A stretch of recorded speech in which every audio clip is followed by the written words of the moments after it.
Hello students, स्वागत है एक बार फिर हमारे यूट्यूब चैनल गुरवंता में। तो हम देखिए आपके लिए आज लेके आए हैं बोर्ड से रिलेटेड शॉर्ट स्टोरीज। क्योंकि आप सब जानते हैं कि आजकल जो बोर्ड का एग्जाम का टाइम चल रहा है और आप भी आशा करते हैं कि आप भी एग्जाम की तैयारी में प्रिपरेशन में लग रहे होंगे।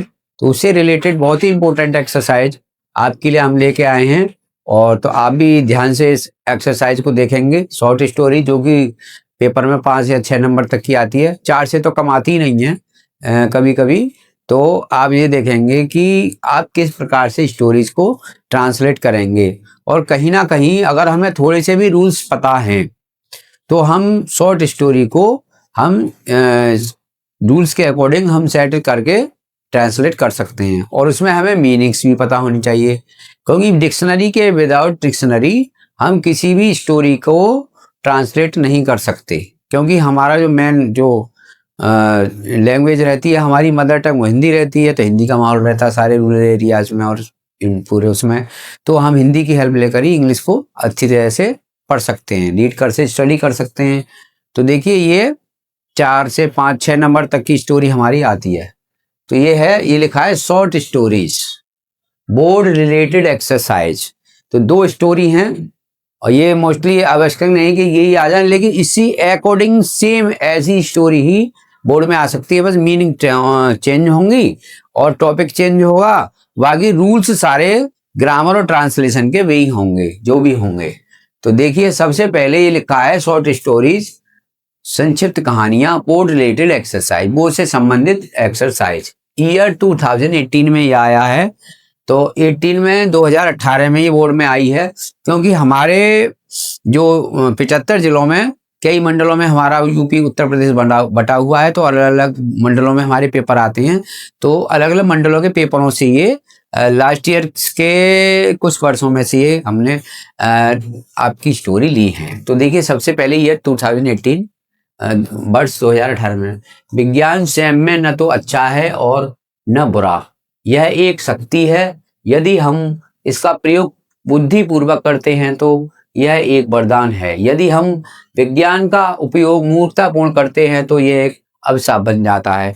यानी साइंस के टॉपिक है तो ये पता चलेगा कि साइंस का टॉपिक है, तो साइंस से रिलेटेड हमारी यानी जो मीनिंग है वो माइंड में आ जानी चाहिए।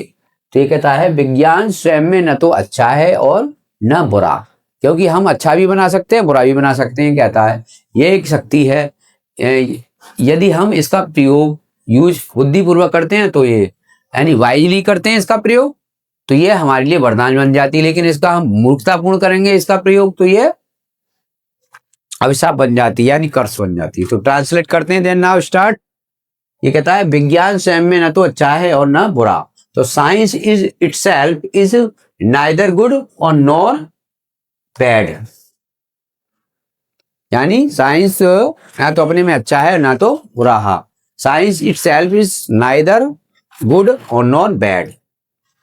आगे नेक्स्ट है, यदि हम इसका प्रयोग बुद्धिपूर्वक करते हैं तो यह एक वरदान है। इट इज पावर, यह एक शक्ति है। इफ वी, इफ माने यदि, वी माने हम, यूज प्रयोग करते हैं उपयोग करते हैं, इट वाइजली बुद्धिपूर्वक, इट इज ए ब्लेसिंग, तो ये हमें वरदान बन जाती है, यानी ब्लेसिंग माने वरदान। इफ यदि we use science foolishly it becomes a curse, तो ये हमें इफ वी यूज साइंस और फुलिशली, यदि हम विज्ञान को मूर्खतापूर्ण तरीके से प्रयोग करेंगे तो foolishly it becomes a curse, तो बिकम्स माने बन जाती है, हो जाती है, कर्स यानी अभिशाप या शाप बन जाती है। तो ये आप जानते हैं साइंस माने विज्ञान होता है, इटसेल्फ माने स्वयं, इट इज नाइदर ना तो गुड और नॉर बैड, यानी ना तो अच्छी है और ना बुरी है। नाइदर नॉर का प्रयोग है हुआ है इसमें, ठीक है। और इट ये वो हमारे कंजंक्शन है नाइदर और नॉर। इट इज पावर, ये शक्ति है, एक शक्ति है। इफ वी यूज, यदि हम इसे प्रयोग करेंगे, इट वाइजली, बुद्धिमानी से, वाइजली मतलब बुद्धिमत्ता पूर्वक, क्योंकि एडवर्ब है, एल वाई लग रहा है, वाइजली एडवर्ब है। इट इज ए, ये डमीट है, इट इज ए ब्लेसिंग यानी वरदान बन जाता है। If we use science foolishly मूर्खतापूर्वक इट बिकम्स ए कर्स। तो हमें साइंस ये टॉपिक हमें सिखाता है कि हमें साइंस के जो भी हमें साइंस ने हमें फैसिलिटीज दी है उनको हमें बुद्धिमत्तापूर्ण यानी वाइजली ही यूज करना चाहिए, ना कि फुलिशली। तो देन नेक्स्ट हमारा ईयर 2017 में आया, ये तो 18 में आया था, 2017 यानी 2017 में ये हमारी स्टोरी आई है, ईयर 2017। नंबर 2, वर्षा ऋतु आ गई है। जुलाई और अगस्त का महीना बड़ा सुहावना होता है। यह ऋतु किसानों के लिए अत्यंत महत्वपूर्ण है। वर्षा ही कृषि का आधार है। यानी ये हमें टॉपिक पढ़ने से पता चल गया कि टॉपिक किस सब्जेक्ट पे है। ये वर्षा ऋतु से संबंधित है और ये किन के लिए बेनिफिशियल होता है, लाभदायक होता है, और ये किसका बेस है, तो ये हमें पता चल गया।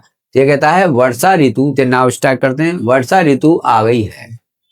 The rainy season has started, यानी प्रारंभ हो चुका है या आ गया है, उसका सेंस एक ही आ चुका है, हैज लग रही है। जुलाई और अगस्त का महीना बड़ा सुहावना होता है। तो the month of July and August, month of July and August are very pleasant. Pleasant माने सुहावना, यानी जुलाई और अगस्त का महीना बहुत सुहावना होता है। पतझड़ के बाद में जब सुहावनापन आता है, चारों तरफ हमारी हरियाली ग्रीन लैंड हो जाती है। तो देखिए आगे आगे कहता है यह ऋतु किसानों के लिए अत्यंत महत्वपूर्ण है। तो दिस सीजन, यानी यह ऋतु, this season has great importance, महान महत्वपूर्ण, बहुत बड़ी महत्वपूर्ण इंपोर्टेंस फॉर फार्मर्स, किसानों के लिए बहुत ही अत्यंत महत्वपूर्ण है। अत्यंत यानी सबसे अधिक, इंपोर्टेंस फॉर फार्मर्स यानी किसानों के लिए, फार्मर्स मीन्स किसानों के लिए। रेन आगे है, वर्षा ही कृषि का आधार है और अधिकतर जो किसानों की कृषि का आधार है वो वर्षा ही है। तो रेन मतलब वर्षा, रेन मीन्स वर्षा, इज माने है द बेस माने आधार ऑफ एग्रीकल्चर। एग्रीकल्चर मतलब इसका मीन्स है कृषि।